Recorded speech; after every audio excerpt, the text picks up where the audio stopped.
For the next 2 to 3 years sneakers are not going anywhere. जहां पे माल पहले sneakers बिल्कुल नहीं जाता था, आज उस देश के कोनों में भी स्नीकर्स जा रहा है। गवर्नमेंट सपोर्ट भी कहीं ना कहीं इंडस्ट्रीज को लेके कम है, लैंड वैल्यूज बहुत ज्यादा है when we talk about the industrial areas. Sneakers का मतलब जॉर्डन्स नहीं है, स्नीकर्स का मतलब एक कैजुअल शूज है जो एक अलग तरीके का शू होता है स्पोर्ट्स से।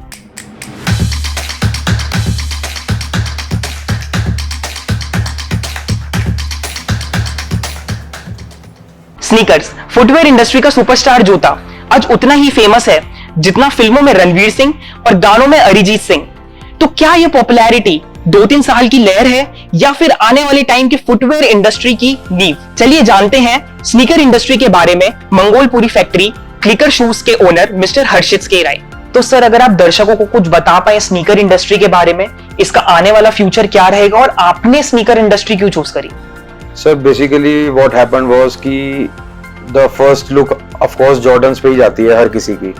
तो नाइकी की जॉर्डन्स, जैसे हमारी कम्युनिटी में ही जो फ्रेंड्स है, मेरे नोन पीपल है, वो लोग जॉर्डन्स को बड़ा प्रेफर कर रहे थे। मैं पर्सनली जॉर्डन्स को मैं भी प्रेफर कर रहा था, like they were going for purchasing into it. वो लोग उस चीज को एक्सप्लोर कर रहे थे कि क्या वेराइटी है उसमें, क्या वेराइटी नहीं है। देन आई रियलाइज्ड कि हाँ, जॉर्डन्स की, स्नीकर्स की अब कहीं ना कहीं डिमांड उठ रही है, पहले से फर्क पड़ रहा है डिमांड में। जो पहले सिर्फ स्पोर्ट्स शूज पे सेंटर्ड थे लोग, आज वो स्नीकर्स पे भी जा रहे हैं। तो basically I planned on something. जब इंडस्ट्री ने कुछ नहीं किया था, देन आई स्टार्टेड समथिंग अपने दिमाग में कि हाँ, let's basically start with Jordans and everything and sneakers. तो उस चीज में फिर मैंने डेवलपमेंट करी एंड सबसे पहले तो जॉर्डन्स ही निकाले थे मैंने मार्केट के अंदर एंड उनका रिस्पॉन्स काफी अच्छा है। स्नीकर्स ये नहीं है कि 2 या 3 साल के अंदर ही आए हैं, स्नीकर्स का ट्रेंड बहुत पुराना है। बट ये है कि हाँ, स्नीकर्स का ट्रेंड कहीं ना कहीं मार्केट से चला गया था, स्पोर्ट्स शूज पे आ गए थे लोग। But with in this year या 2 या साल के अगर आप देखो हिस्ट्री को, तो स्नीकर्स का ट्रेंड अब दोबारा आ रहा है। और the only reason is brands जब एक चीज को प्रमोट करती है, we are talking about the higher brands here, Nike हो गए, एडिडास वगैरह हो गए, जब वो लोग प्रमोट करते हैं एक चीज को तो एक ट्रेंड बनता है। They are the trend setters basically. So उन लोगों के जब स्नीकर्स आए मार्केट में, उन लोगों के भी आते ही नहीं बिके थे, it was a flop show for them. But उसके बाद धीरे धीरे लोगों ने उन चीजों को पसंद करा, उनको पहना, और जब वो चीज पहनते हैं तो फिर लोकल में भी वो चीज अपने आप ही बूम आता है उस चीज का। And I think for the next 2 to 3 years sneakers are not going anywhere. Sneakers का अभी क्रेज है और अभी क्रेज सिर्फ बढ़ेगा, डिक्लाइनिंग में नहीं है ये। तो सर, इसमें आपका क्या व्यू पॉइंट रहेगा? अगर स्नीकर इंडस्ट्री यूएसए में बूम कर रही है, तो क्या इंडिया में भी उसको उस टाइप का प्रेफरेंस मिल रहा है, उस टाइप की प्राइसिंग इंक्रीज हो रही है इंडिया में? सर द पॉइंट इज, आज अगर मेरा एक प्रोडक्ट बिक रहा है, I am talking about the Nike thing here, उन लोगों को पता है कि उन लोगों के पास डिमांड बहुत ही ज्यादा है, बट उन लोगों के पास अभी प्रोडक्शन नहीं है, या वो चाहते ही है कि प्रोडक्शन लिमिटेड हो, तो they can increase the price and customers are okay with that. But when it comes to our industry, हम एक प्राइस को बहुत नॉर्मल ही रख सकते हैं, एक लेवल तक इंक्रीज कर सकते हैं, ताकि सामने वाला जो कंज्यूमर है उस चीज को वो अफोर्ड कर सके।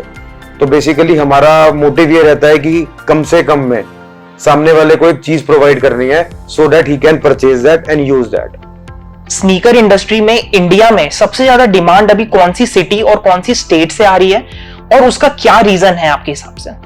सर जो मैंने वैसे अभी तक नोटिस करा है, साउथ साइड पे अच्छी डिमांड है स्नीकर्स की, नॉर्थ ईस्ट साइड पे अच्छी डिमांड है स्नीकर्स की। बट ऑनेस्टली कोई रीजन नहीं है कि क्यों है। इट्स बेसिकली आपकी चॉइस है, हमारी चॉइस है। लोगों ने मतलब उस चीज को सेलेक्ट किया, तो वो इस चीज का कोई वो मतलब बेसिकली वो नहीं है कि क्या रीजन है। बट ये कि हाँ, ऑल ओवर इंडिया अब डे बाय डे डिमांड सिर्फ इंक्रीज हो रही है, कम नहीं हो रही। जहां पे माल पहले स्नीकर्स बिल्कुल नहीं जाता था, आज उस देश के कोनों में भी स्नीकर्स जा रहा है, और लोग प्रेफरेबली उस चीज को पसंद करके पहन रहे हैं। स्नीकर इंडस्ट्री में की जो मैन्युफैक्चरिंग है, तो क्या इसके कोई अलग चैलेंजेस हैं, या जो बाकी शू इंडस्ट्री है वैसे ही इसकी सेम प्रोसेस और इसकी मैन्युफैक्चरिंग रहती है? इसमें आपका क्या व्यू पॉइंट है? हाँ सर, बहुत आते हैं। अब द बेसिक कंपोनेंट जो शूज में हमारे यूज होता है स्नीकर्स में, दैट इज रैक्सीन। रैक्सीन हमारे केमिकल्स के थ्रू बनती है, तो केमिकल अगर हमारा हल्का सा भी ऊपर नीचे हो गया, वो रैक्सीन बिल्कुल ही डिफरेंट बन जाएगी, तो उस चीज से भी बहुत इश्यू आता है। एंड सेकेंडली कंपोनेंटिंग बहुत है, फाइन कंपोनेंटिंग। कटिंग, सिलाई, ये सारी चीजें हमारे जो अपर है उसके अंदर बहुत ज्यादा एक रोल प्ले करती है when it comes to sneaker thing. तो उस चीज का एक बहुत बड़ा चैलेंज है कि हाँ मैं उस चीज को साफ बिल्कुल सुथरे तरीके से बना पा रहा हूं कि फिनिशिंग भी आ रही है प्रोडक्ट के अंदर, क्वालिटी भी है प्रोडक्ट के अंदर और स्ट्रेंथ भी है। सबसे बड़ी बात, आज मेरे अगर प्रोडक्ट के अंदर स्ट्रेंथ नहीं होगी तो उस प्रोडक्ट को लेने का कोई फायदा नहीं है। तो it is basically our motto की स्ट्रेंथ हो, ड्यूरेबिलिटी हो, फिनिशिंग हो, हर चीज हो जिससे प्रोडक्ट जब जूता कोई पहने तो उसको मजा आए, उसको लगे कि हाँ कुछ पहना है। तो सर जैसे कि आप जानते हैं कि यूएस से सबसे ज्यादा डिमांड जनरेट करता है और उसकी जो आउटसोर्सिंग होती है वो चाइना जैसे देश, वियतनाम जैसे देश के पास जाती है। तो इंडिया में ऐसा क्या लैक कर रहा है मैन्युफैक्चरिंग में कि स्नीकर की डिमांड या कोई भी चीज की डिमांड वो इतना पिक नहीं कर पा रहा है, इतने डिमांड ऑर्डर ले नहीं पा रहा है? तो इसमें आपका क्या व्यू पॉइंट रहेगा? लेबर इंटेंसिव जॉब नहीं है ये, this is more of a technology oriented job and India में आई थिंक टेक्नोलॉजी इतनी अभी बूम पे नहीं है when we talk about the other countries.